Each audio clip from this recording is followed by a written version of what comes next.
right, once again, we are Technology Speed Dating here at FABTECH, and we're talking to Lyndsey. We're looking at this product, which happens to be, where's the name? Oh, it shows your Brightly right over there. Yes. There it is. No, it's right over there. Anyway. Brightly software. Right there. Yes. FYI. Put it up there. Anyway, talk to us a little bit about what's going on here. Sure. So essentially what we do is help maintenance operations teams go from a cost center to a savings center. All right. So we help them by implementing this software, which allows maintenance technicians to easily track both their reactive and preventive maintenance. They can do that with a mobile device, they can do it on the web, and essentially they're then able to understand where their costs are going from a maintenance perspective, what their spend is on parts, how often things are breaking down, and they can make decisions based off of that data. Decisions like, do I repair or continue to replace?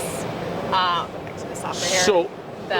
So there's this predictive analytics that exists on the assets, so that you're saying, okay, we're looking at it, everything's good, and then all of a sudden, oh, okay, it's trending, be ready, whatever, it's yellow. It used to be green, now it's yellow, right? Do you have that dashboard type of thing? We do, absolutely. Well, of course, why wouldn't you have that?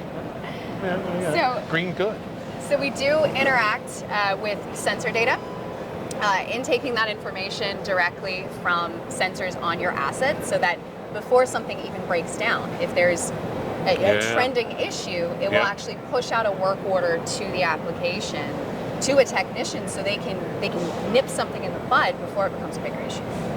Yeah, see, is it, just give us a sort of a general overview, is it easily deployable? I mean, if I came to you and I said, hey, I'm a manufacturer and I got a need for this, and how quickly can you sort of deploy this solution and then be able to pull in some historical data, and then like, okay, now we're trending and this looks good and that doesn't, how quickly can that take place? The average client implementation time is 30 days.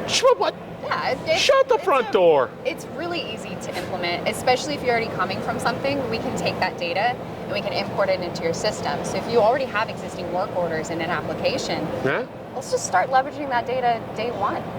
Why not? Do you have the analytics within this platform that says, We do. Oh, don't hold back, Lyndsey. Let's go over there. I just need to refresh my it's page okay. here. We got the oops. And of course, it's web-based, so you don't have this is cloud, not on-prem? 100% cloud-based. 100% cloud-based. Yep, so all of this great data that your technicians are tracking, it gets fed into a business intelligence tool, so that you can better understand, like I said earlier, the costs for maintaining those assets, trending data, and things like PM to reactive ratios. So I'll pop into the most popular dashboard here, which is an asset health one, and it's monitoring, especially for your reactive maintenance, the total downtime, as well as some other key metrics like mean time to repair, mean time between failure. Oh, these are hours. I'm going, that's a big number. They're hours, yes. Okay. Because it's so important, especially for manufacturers, to understand their downtime. There's a lot of costs associated with that downtime. It can range anywhere from $1,000 to, I spoke to a gentleman earlier, $100,000 an hour, or even a minute. Now, how do you deal with, you go in, how do you stop pencil whipping? Bad data going in. How do you stop that? I got asked that earlier. There's a few different ways that you can stop that. So with the mobile app, you can require that everything gets checked by a supervisor. So as soon as a technician says, yes, I completed this, it can automatically send to that supervisor for review. You can also make sure that they add a picture to that, so documenting how they actually fix something in each step of the process. And there's a timer that you can start as well to track the total time spent on the job. So there's several ways that you can avoid pencil whipping. And this has the ability to be able to interact with legacy ERPs and right, I got to send this data over there. You've got the APIs and you got all that good stuff all nailed down. Yes, we do. We have open APIs. We've got a couple different integration methods, in fact. I'm trying. I'm really trying. Yeah, we do like to have an agnostic approach to our integrations. Yeah. So we've heard the whole gamut of ERP solutions. configurability. Everybody said, hey, just take it off the shelf. This is how we're going to do it. But that's never the case, right? It's never the case. How customizable are we talking about? I don't like that field. I want that field to say something else. It's highly configurable. Now, in all transparency, there are things you can't change in here, and that's for your own good, your own benefit.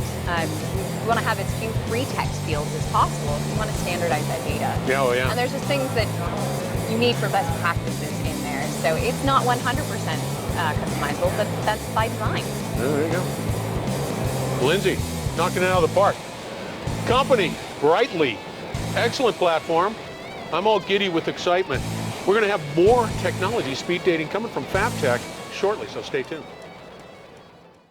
You're listening to the Industrial Talk Podcast Network.